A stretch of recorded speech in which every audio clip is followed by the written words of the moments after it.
जिनेन्द्र वन्दे तु सर्वसिद्धे ध्रुवममलमणोवमं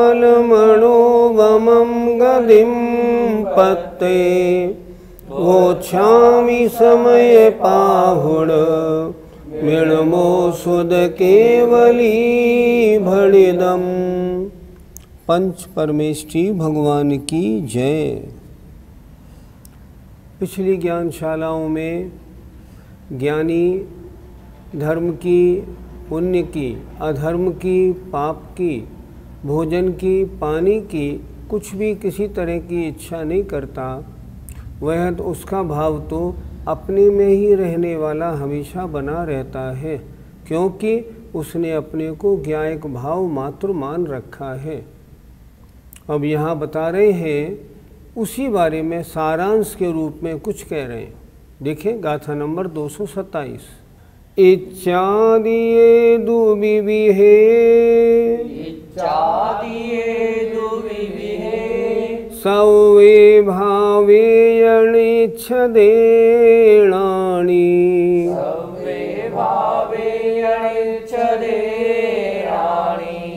जानग भावो नियदो नीरालम्बो यसवत्थ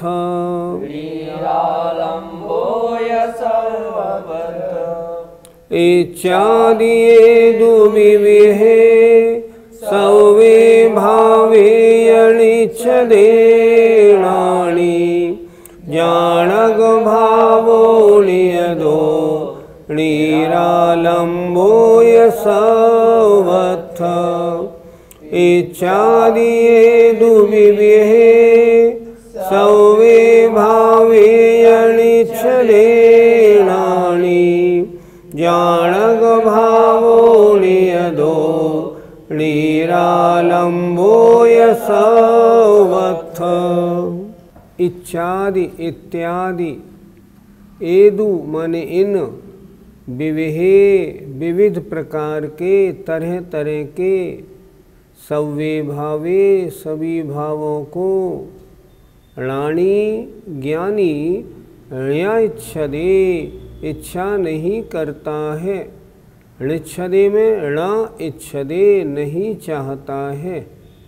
अर्थात आचार्य कह रहे हैं हमने पहले बता दिया पुण्य भावों की, अधर्म पाप भावों की, धर्म अधर्म आकाश आदि द्रव्यों की, नरक आदि गतियों की, भोजन और पानी, इन किसी भी भाव को ज्ञानी नहीं चाहता है। फिर देखें इच्छादि इत्यादि, एदु माने इन, विविहे माने विविध माने तरह तरह के, सव्वे भावे सभी भावों को, णाणी या इच्छदे ज्ञानी इच्छा नहीं करता नहीं चाहता। कैसा है?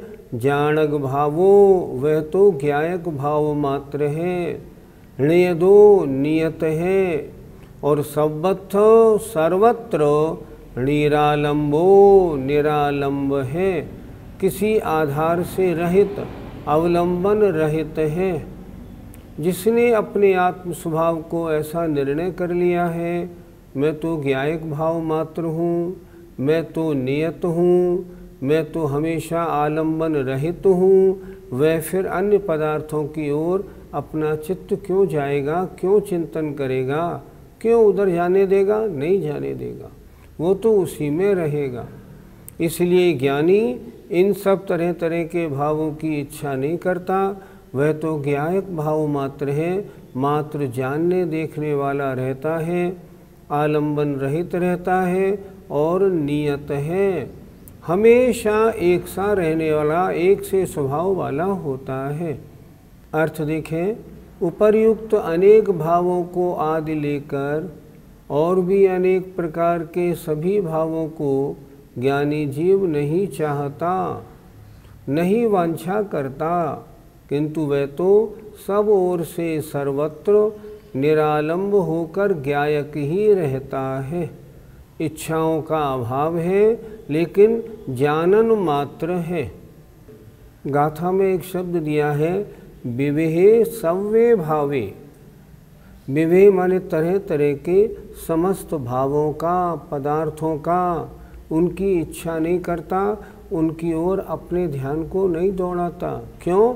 उनकी इच्छा नहीं है, अवांछक होकर रहता है। जब वे मुनि महाराज ऐसे हैं तो लोक का चिंतन कैसे करेंगे?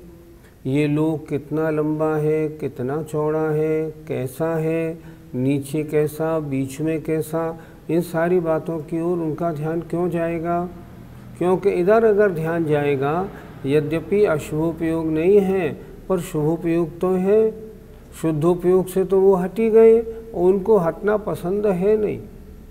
शुद्धोपयोग का प्रयत्न करने में लगे रहते हैं, तब कभी कभी शुद्धोपयोग उनके होता है। शुद्धोपयोग हमेशा नहीं होता, पर शुद्धोपयोग में प्रयत्नशील भावना वाले हमेशा रहते हैं। ऐसे मुनिराज अन्य किसी और विषय को अपने चिंतन में नहीं आने देते। पंडित जी, क्या त्रिकाल संबंधी चिंतन उनका नहीं बनता? नहीं बनता। भूतकाल में क्या हुआ था, वर्तमान में क्या हो रहा है, भविष्य में क्या होगा, इस चिंतन को करना तो धर्म और अधर्म परिणामों में ले लिया। भूतकालीन संबंधी 24 तीर्थंकरों का अगर चिंतन करेंगे तो भूतकालीन धार्मिक परिणाम हुआ, और आगे के जो छठे काल के तमाम गलत व्यवस्था वाले परिणाम करेंगे ना, तो अधर्म पाप रूप परिणमन हो जाएगा। उनके न त्रिकाल संबंधी कोई भाव नहीं होता।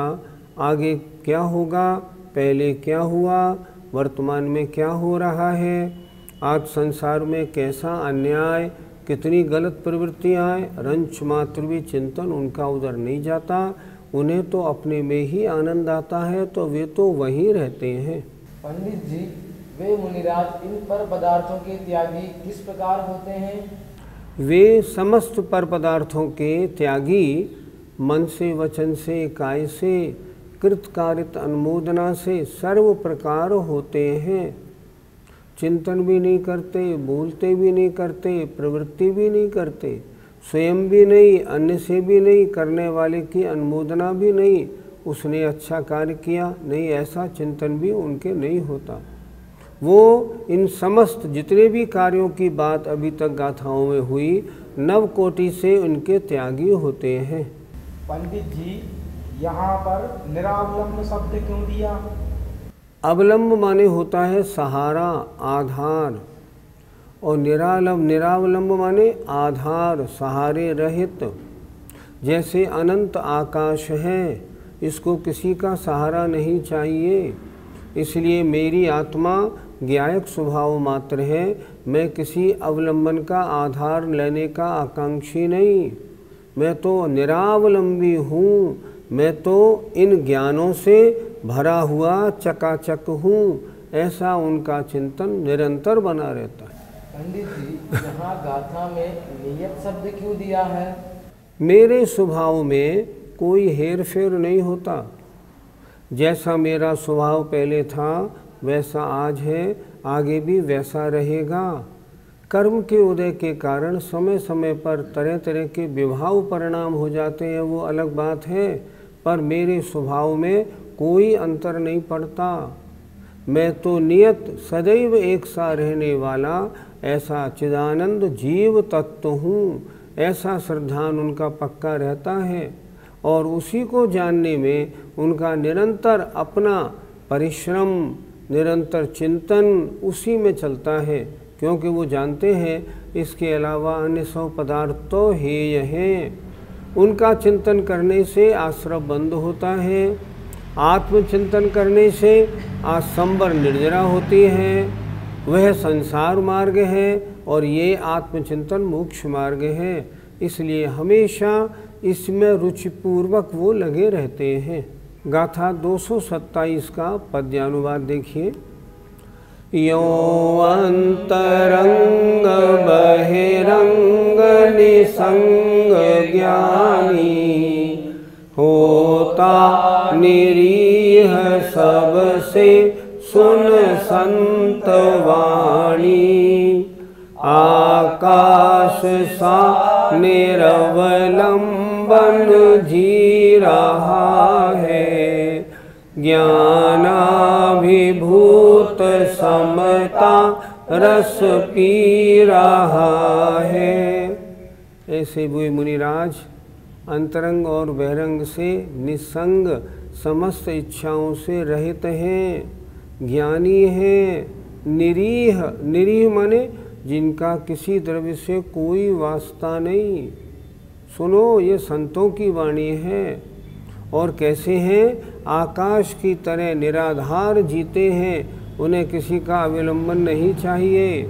क्या करते हैं? ज्ञान में अभिभूत डूबे हुए रहते हैं और समता रस का पान करते रहते हैं। बहुत सुंदर। आइए गाथा नंबर 228 देखते हैं। ओ पर्णोदय भोगे, ओ पर्णोदय भोगे, वियोग बुद्धि तस् सोणिच्यम, वियोग बुद्धि तस् सोणिच्यम, कंखामणागदस्य, कंखामणागदस्य, उदयसणकुवदेणानि, उदयसणकुवदेणानि। बोलो। ओ पर्णोदय भोगे, वियोग बुद्धि तस्य सोणिच्यम, कंखामणागदस्य, उदयसणकुवदेणानि। पर्णोदय भोगे, वियोग बुद्धि तस्य सोणिच्यम, कंखामणागदस्य, उदयसणकुवदेणानि। इस गाथा में ज्ञानी की पहचान आचार्य बता रहे हैं।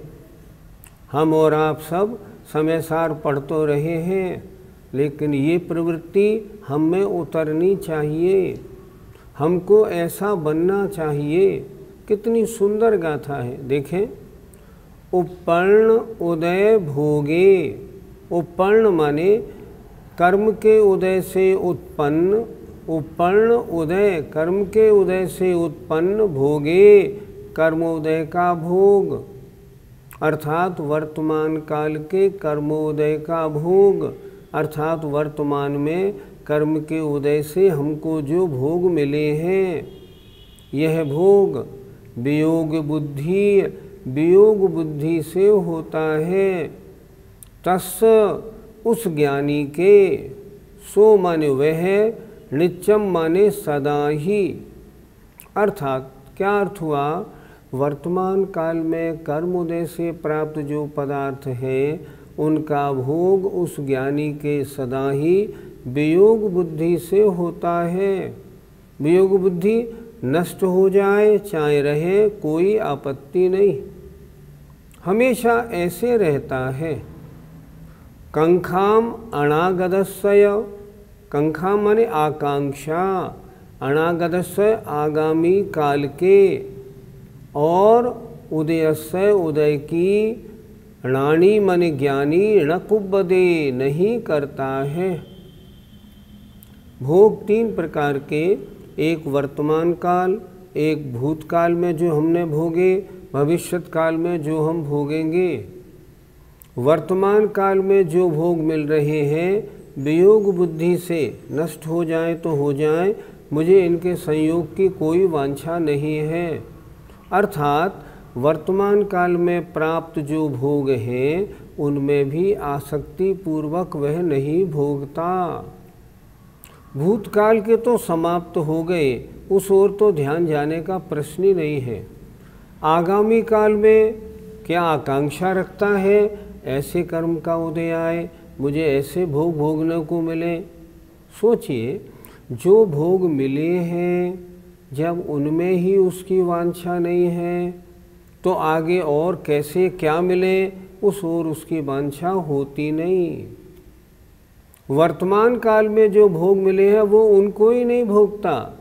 किसी के पास एक गाड़ी हो, फिर भी वो उस गाड़ी को यूज़ नहीं करता हो, सुबह से शाम तक पैदल आना जाना करता हो, गाड़ी में नहीं चलता, हिंसा बहुत होती है, पैदल आता जाता हूँ, क्या वो कभी बड़ी गाड़ी की इच्छा करेगा? क्यों करेगा? उसी तरह जो भोग वर्तमान में प्राप्त हैं, जब उनमें ही राग नहीं, उनमें ही आसक्ति नहीं, तो आगामी काल के भोगों की वांछा नहीं होती। ज्ञानी ऐसा होता है, ये इस गाथा में बताया है। अर्थ देखें, वह वर्तमान काल के कर्मोदय का भोग ज्ञानी के सदा ही वियोग बुद्धि से होता है, नष्ट हो जाए हो जाओ, और ज्ञानी आगामी काल के उदय की आकांक्षा नहीं करता। आगे और कैसे कैसे भोग मिले, इसकी उसे कोई आकांक्षा भावना नहीं होती। पंडित जी, कर्म फल का भोग कितने प्रकार का होता है? 3 प्रकार का होता है। एक भूतकाल संबंधी, हमने अपने जीवन में जिन जिन कर्मों के उदय के फल को भोगा है, मैं पहले ऐसा ऐसा था, ऐसा ऐसे भोग मैंने भोगे। एक वर्तमान काल का भोग, इस समय मुझे इतनी सुविधाएं प्राप्त हैं और इनको भोग रहा हूँ। आगामी काल में ऐसे ऐसे भोग मुझे और मिले, मैं विदेशों में और घूमने जाऊँ, मैं हीरा पहनूँ, डायमंड पहनूँ, ऐसे जो भाव हैं ज्ञानी के कभी नहीं होते। भूतकाल में जो भोग लिया उनका स्मरण नहीं करता, वर्तमान में जो भोग रहा है उनको भोगने की वांछा नहीं होती, और आगामी काल में मुझे ऐसे भोग मिले रंच मात्र भी नहीं होती। वर्तमान काल में जो प्राप्त भोगों को इच्छा पूर्वक न भोगे, वो आगामी काल में भोगों की वांछा करेगा ही क्यों? इसलिए ज्ञानी के नहीं होती, क्योंकि वो जानता है ये सब आश्रवबंध के कारण आत्मा को मैले करने वाले हैं। वह तो अपने में रहना ही उचित मानता है और वहीं रहता है। पंडित जी, कर्मों का फल भोगने में क्या उनकी उपादेय बुद्धि नहीं होती है? राजा का पद मिला, मंत्री राष्ट्रपति का पद मिला, क्या भोगने की इच्छा होगी? नहीं, उपादेय बुद्धि कभी नहीं। हे बुद्धि, हे बुद्धि क्यों? आत्मा के पतन के कारण है। आत्मा के उत्थान का कारण तो धर्म ध्यान शुक्ल ध्यान है। इन सब चीज़ों में पड़ के और नीचे गिरावट होती है। इसलिए सांसारिक भोगों को जो वर्तमान में प्राप्त है, हे बुद्धि से भोगता है। वियोग बुद्धि अर्थात हे बुद्धि, संयोग बुद्धि माने उपादेय बुद्धि, वो तो हमेशा आत्मा और आत्मा से संबंधित जितने भी विचार हैं उन्हीं में लगा रहना पसंद करता है। पंडित जी, स्वसंवेदन ज्ञान से क्या समझें? संसार में जितनी तरह के भोग और उपभोग हैं, जितने भी चेतन और अचेतन जितनी वस्तुएं हैं, उन सारी वस्तुओं में परिणाम न लगे, परिणाम केवल अपनी आत्मा में लगे, आत्मा को ही जाने, आत्मा का ही जब संवेदन करता है तो हम कहते हैं स्वसंवेदन ज्ञान। इस समय निर्विकल्प अवस्था है। अन्य वस्तु के जानने पर जो राग द्वेष रूप अवस्था होती है वह नहीं है जहाँ ऐसा होता है स्वसंवेदन ज्ञान। पंडित जी, आत्मरस में डूबे वे मुनि महाराज कैसे होते हैं? ख्याति, पूजा, लाभ इन कार्यों में बिल्कुल नहीं उलझते।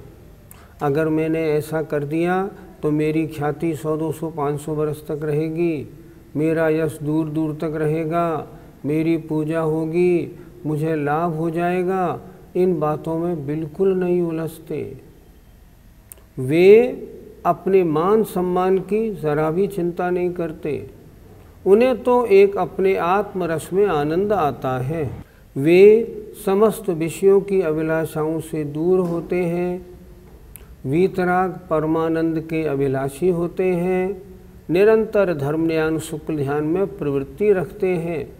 आर्त रौद्र ध्यान तो रंच मात्र उनके होता ही नहीं, ऐसी उनकी दशा होती है। ऐसी दशा हमारी भी हो, ऐसी भावना हमको भानी चाहिए। पंडित जी, इस स्वसंवेदन ज्ञान का फल क्या होता है? इसमें राग द्वेष आदि विभाव परिणामों का अभाव है, इसलिए आश्रव बंध का निषेध, निरंतर संवर और निर्जरारूप प्रवृत्ति। लास्ट में फल क्या होगा? इसका फल होगा मोक्ष। आज तक जितने जीवों को मोक्ष प्राप्त हुआ है स्वसंवेदन ज्ञान से ही प्राप्त हुआ है। अन्य वस्तु का संवेदन जब तक करते रहेंगे तब तक तो संसार स्थिति निरंतर चालू रही आएगी। अन्य वस्तुओं के संवेदन से हटके जब अपने वीतराग स्वसंवेदन में आएंगे तब कर्मों का आश्रय बंध रुकेगा, संवर निर्जरा होगी और जब उसकी पराकाष्ठा पे पहुँचेंगे तो मोक्ष प्राप्त होगा। स्वसंवेदन वाले जीवों को ही धर्म ध्यान और शुक्ल ध्यान अच्छी प्रकार होता है। अन्य पदार्थों में जिनका मन लगा है, ख्याति पूजा लाभ में अटके हैं, निरंतर उसी का चिंतन करते हैं, ऐसे जीवों के तो आर्त और रौद्र ध्यान आचार्यों ने बताया है।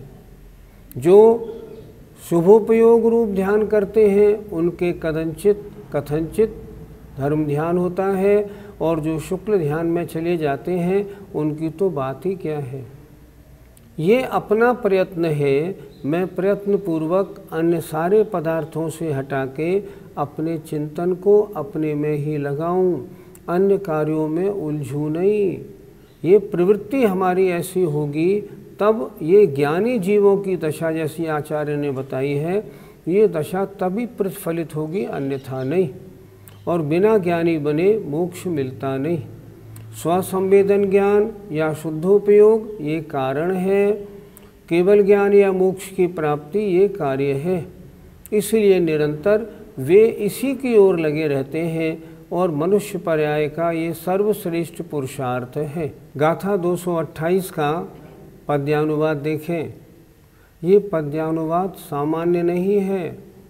आचार्षी और आचार्षी के संग के सब साधु हमेशा इस पद्यानुवाद को समय समय पर बोलते हुए मिलेंगे आपको। हमें और आपको अपनी परिणति इसी प्रकार की बनानी है। आज के इस पद्यानुवाद को सुनना नहीं, याद रखना है, अपने हृदय पर लिख लें। बहुत सुंदर। आइए देखते हैं। ना भूत की स्मृति अनागत की अपेक्षा, भोगोपभोग मिलने पर भी उपेक्षा, ज्ञानी उन्हें विषय तो विष दिखते हैं, वैराग्य पाठ उनसे हम सीखते हैं। कितना सुंदर पद्यानुवाद है। हमको कैसा बनना है देखें जरा। भूत की स्मृति नहीं, हमने पहले क्या भोग भोगे कभी याद नहीं करना है। अनागत की अपेक्षा आगे कैसे कैसे भोग मिले नहीं, इनके बारे में बिल्कुल नहीं सोचना। और जो भोग उपभोग की सामग्री प्राप्त भी हुई है उसका भोग भी उपेक्षा भाव से हो, निरासक्ति पूर्वक हो। आचार्य कितना अच्छा लिख रहे हैं। ज्ञानी कौन है? जिन्हें विषय तो विष दिखते हैं, जिन्हें पंचेंद्रियों के विषय तो जहर के समान दिखते हैं। जरा अपने दिल पे हाथ रख के पूछें, हमको पंचेंद्रिय के विषय कैसे लगते हैं? बड़े प्रिय। अच्छा भोजन, अच्छा पहनना, अच्छी ज्वेलरी मिल जाए तो हम बड़े प्रसन्न होते हैं। अज्ञानी हैं। देखिए क्या लिखा, ज्ञानी उन्हें विषय तो विष दिखते हैं, और जिनको पंचेंद्रियों के विषय जहर जैसे दिखते हैं उनसे हमको वैराग्य पाठ सीखने को मिलता है। हम सब आज का ये पद्यानुवाद जो पढ़ा है ना, अपने हृदय पे लिख लें। भोगों की, वर्तमान काल के भोगों की, जो भोगों की प्राप्ति हमें हुई है उसका भोग भी हमें अच्छी तरह मन लगा के नहीं भोगना। शास्त्रों में एक बात पढ़ने को मिली थी, जो जीव विदेश गमन करके धर्म की उपेक्षा करके पैसा कमाते हैं वे तो मिथ्या दृष्टि ही हैं। कारण अरे सम्यक दृष्टि को प्राप्त भोगों में ही जब आनंद नहीं आ रहा तो और भोग ज़्यादा मिले ऐसा भाव क्यों बनाएगा? वो रुपए अधिक कमाने के लिए विदेश क्यों जाएगा जहाँ धर्म छूटते हैं? वो तो यहाँ रहेगा, धर्म बढ़ाएगा और जो ये सब संसार के झगड़े हैं इनसे दूर होगा। मेरा धर्म बढ़ता जाए और सांसारिक जितनी हैं परिस्थितियाँ उनमें मेरी उलझन कम होती जाए। ज्ञानी उन्हें विषय तो विष दिखते हैं। कितना सुंदर है। जय जिनेंद्र। इस कार्यक्रम के पुण्यार्जक परिवार है Shri Parasnath rerolling mills limited, Durgapur 1, Bardhaman, Paschim Bangal. Amita Jain, wife of Anil Kumar Jain. Sangeeta Jain, wife of Vipin Kumar Jain. Manak Chand, Kamla Devi, Rakesh, Neetu, Rishabh, Saumya एवं आयुषी मुशरफ। B123, Sethi colony, Jaipur, Rajasthan. श्री जनार्दन प्रसाद जी, श्रीमती पतंती देवी, मुकेश कुमार, साक्षी, ईशा, मोना खंधार, श्री किशोर खंधार, श्रीमती सुषमा खंधार, परिमल खंधार, अहमदाबाद। शुल्लक 105 श्री ज्ञान सागर जी महाराज की पुण्य स्मृति में श्रीमती शांति देवी छाबड़ा, पटना, बिहार। ईसरी पारसनाथ एवं उनके पुत्र पुत्रवधू श्री अशोक उमा, पटना। श्री विनोद बबीता, गुवाहाटी। श्री सुनील शालू, पटना। ब्रह्मचारी संजय भैया, ईसरी। श्री अभय मेघना, चंडीगढ़। श्री आलोक मेघना, वडोदरा।